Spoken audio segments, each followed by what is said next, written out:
Okay, hi. I really don't have much to talk about this week because just about everything I've sewn since last week I put in a box and mailed today. And then I made this yesterday. And I did sew a thing for my dolls in the midst of sewing for all the other dolls. I made this for the Leonard Jet Setter. These are some prints that just happen to be next to each other in my drawer. I haven't been using the drawer. A lot of the cloth that I have thrifted and that people have given me over the last year are in a big suitcase. It's just off this direction outside the shot. But I still have my dresser drawers full of cloth that I had just had before, although there is some gifted cloth in there too. But so I don't get into that much anymore because I'm trying to, use up this stuff. But I got in there and these were next to each other, this fossil print and just a generic print. So I thought I'd go ahead and make an outfit. And as adorable as her face is, her body is terrible. She has these big square shoulders, which wouldn't be a problem if she didn't have these teeny tiny short arms and, again, hands that look like they were chewed out of an eraser. And the body is blow molded, so it's super lightweight and thin, and this is another pair of shoesies that I boiled until they were soft enough to cram onto her feet. But I know there's not a lot of options for doll bodies this size, so I'll make do. Although her head is smaller than other dolls that are about the same size, so I could probably put this head on a smaller body someday. So the thing about the pattern that I use for this shirt is it's the exact pattern I use for this shirt. So it's pretty versatile, fitting a Kirby Barbie up to a 17-inch doll like this. It definitely also, when I got her, the very first thing I put her in was the other prototype I made of this shirt. So I am going to eventually get back to working on getting this pattern ready to share. It's just I also realized that you could put sleeves on it. So I have drawn that sleeve part, but I have not even scanned it, so it's not anywhere near getting into the pattern I will share. So that was all that I had done that I could show you. I had the idea that I would make a little video insert, just kind of randomly, about how I finish the edges of skirts. And also that led me into thinking about, actually I was thinking about this when I was sewing some stuff the other day, finding lace that's the right width for doll clothes can be challenging, but you can just take common wide lace and cut it. So I thought I would make a little video about that. Okay, first thing I'm going to show you is how I do most of my, my usual not coordinated with showing things to the camera. Most of my hems on doll clothes are sewn with this. This is a rolled hem foot. You replace your regular sewing machine presser foot with this. Now, varying quirks of my machine, I have to really increase the tension and the stitch length to get this to work. And I'm just going to show this to you on a scrap. So you have to cut an angle, and then let's see. Well, now we see if I have this set up right or if I'm just going to be in the way. I think you'll be able to see it. Okay, you slide that angle into the presser foot. I just loaded my bobbin so my thing wasn't cranking. And then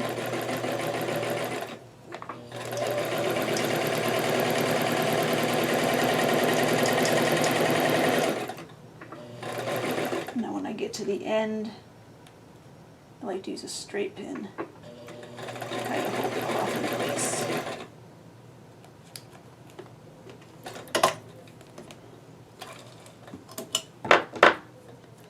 So that gets this nice, even little hem. And yeah, there's a threads in it because I didn't clean it up before I rolled it. But if you've seen doll clothes I make, it's very likely you've seen this hem in action. But I know most people don't even know about a rolled hem foot, so they're definitely not using it. And you can get them in all sorts of sizes. This, I really don't know what size this is because someone gave it to me. Like, I had this for years before I even knew what it was. But it's like maybe a 1/8 to 3/16 inch.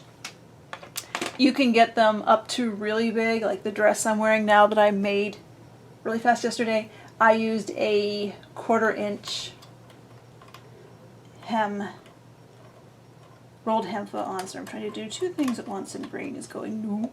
Okay, so I have put my regular presser foot back on, restoring my tension and stitch length back to regular. Now, the way that might be a little more useful for everyone else to make a hem is you can get lace and you sew it face down up on your hem like this, and then you flip it over and then top stitch it, and you have this nice hem. Now the thing is, because I have scrounged around a lot of sewing supply places, I have this nice narrow lace that works great for dolls. But I know narrow lace is hard to find. Lace like this is much more common. Now, you can put this directly on your doll clothes, of course. If that's the look you want, there's no problem. The thing is, it's kind of wide for a Barbie-sized doll.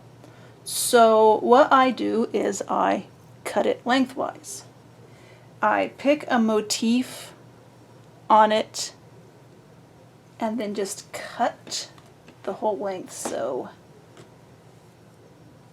I'm going to go at what looks like the top of this.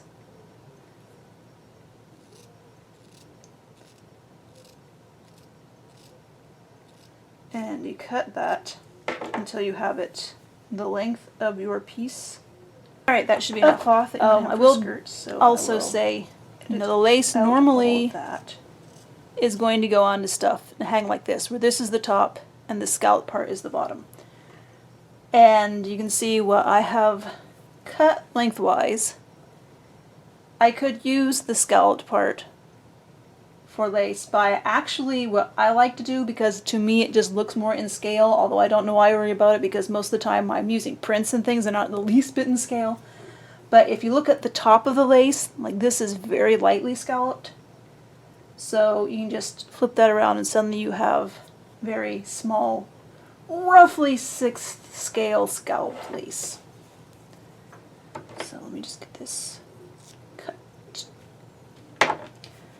So I will take this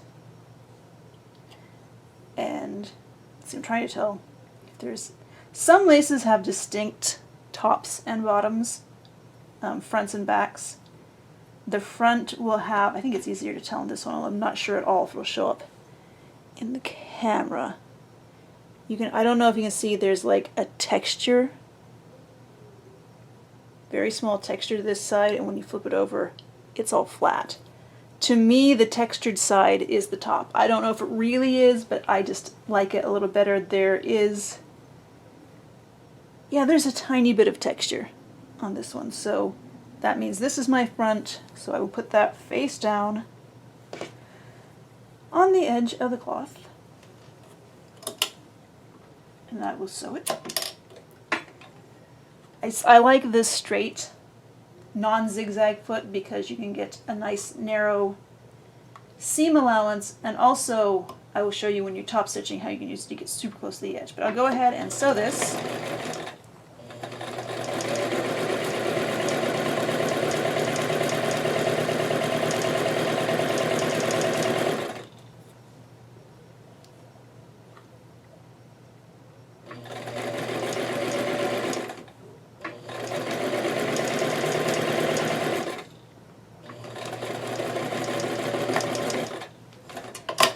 Okay, normally now I would serge this raw edge in here, But I know for one thing not a lot of people have sergers, and for another thing I'm not sure I can reach my serger without knocking the camera.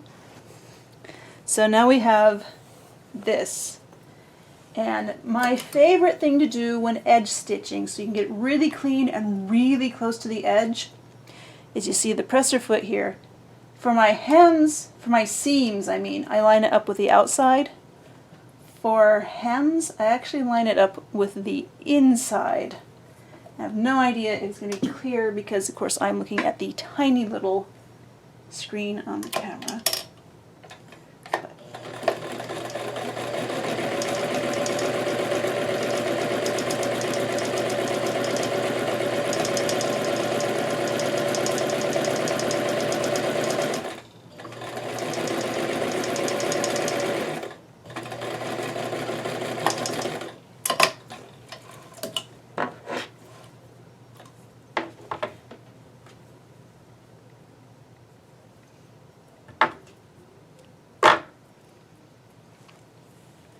So there is the finished applied lace hem.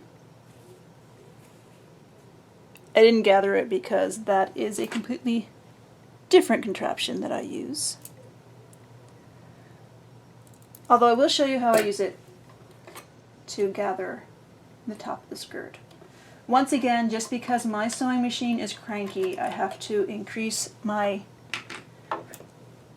tension somewhat and also increase the stitch length because it just helps.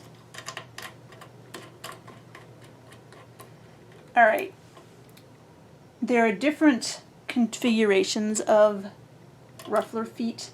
This one has this thumb screw here, controls the amount that it's ruffled. I don't know if there are some that will actually tell you at this point you're going to ruffle it by 25% versus 33 versus 50 versus 66 versus 75. You just, after using this thing for about, I don't know, maybe 10 years now, I kind of have a feel. Plus, if you gather it, you can still draw the thread up like you do when you gather without that, which I don't know if that makes sense because again I'm thinking about too many things at once. So you put it, there are these things, there's the one here that sticks up a little higher than the others. What you want to be ruffled you put under that but over everything else, because you can actually put something like under this guide but under the whole rest of the foot so you can stitch the ruffle thing directly to another piece, but I'm not doing that right now. So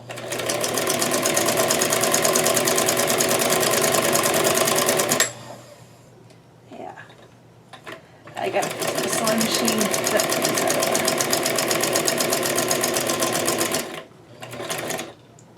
and it's not perfect. It will get stuck, it will skip, it will be cranky. Sometimes you will get fabrics that just do not want to gather, but I got that, and I think that's going to be close to the right size. Like I said, if it's a little big, then I will just take,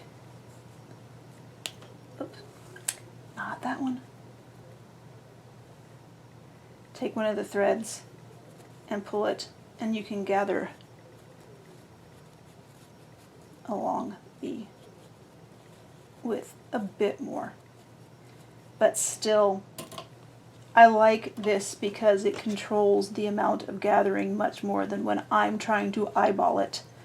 When it comes to gathering it with the traditional method of sewing a loose basting stitch and then just pulling the thread to make things work.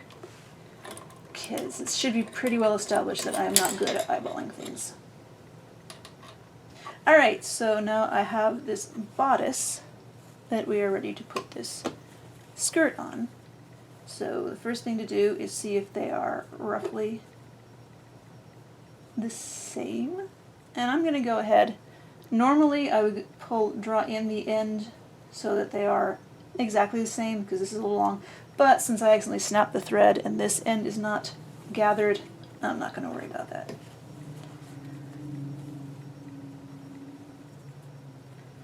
And I do like to pin this just to be careful.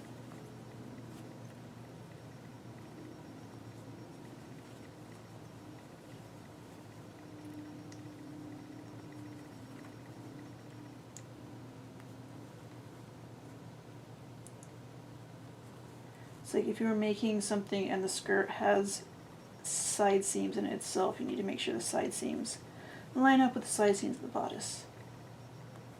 I tend to only do skirts that actually have side seams. I don't have enough width of cloth to make it all one piece because I'm lazy.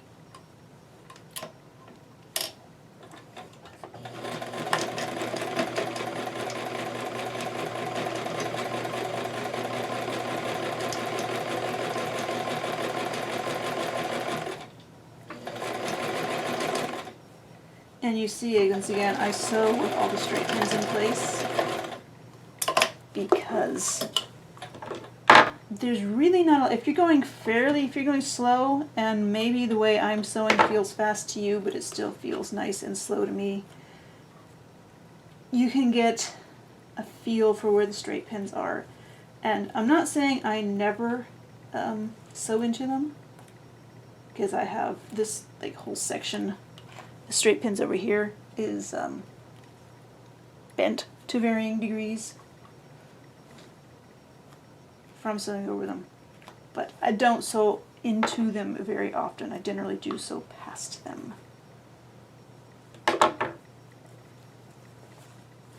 Okay, and then I check on the other side to see if there's nothing weird going on. And I don't know if you can see that is something weird going on.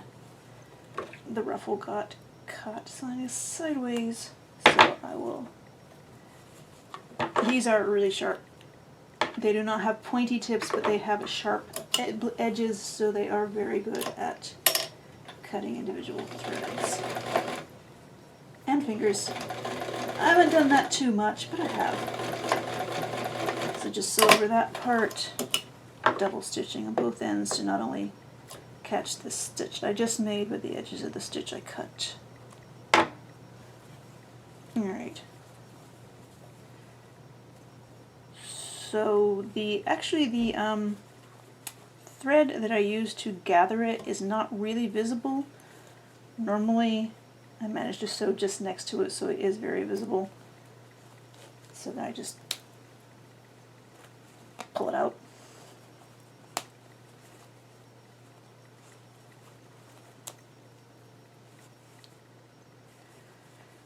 So I like to serge this raw edge. And so yeah, it turned into making this entire dress. Again, same pattern. But also again, properly making it uses 1/4 inch seams, which I did not do for this. So I actually recorded the entire sewing of this. And that's about, I don't know, once it's edited it might be about 40 to 45 minutes. So I don't know if anyone's interested in seeing that, but if you are, let me know and I will get that edited and posted. And I think it's going to rain. I'm not sure. It's pretty dark in here and I'm out of things to talk about anyway. It's like, you know, I literally just finished this right before I turned the camera around and pointed at me, so hi. So I have really no sense of time of how long I've been talking in the video, so thanks for watching. I can't guarantee anything next week because I need to get into sewing for another trade, and I want to sew more things like this for me. And I guess we can say we're on summer break right now, so I won't have as intense videos, but who knows, maybe next week I'll have 20 new dolls to show. I never know. So maybe that's part of why you follow me, because it's a wild card. And I'm going to stop talking now. Thanks for watching.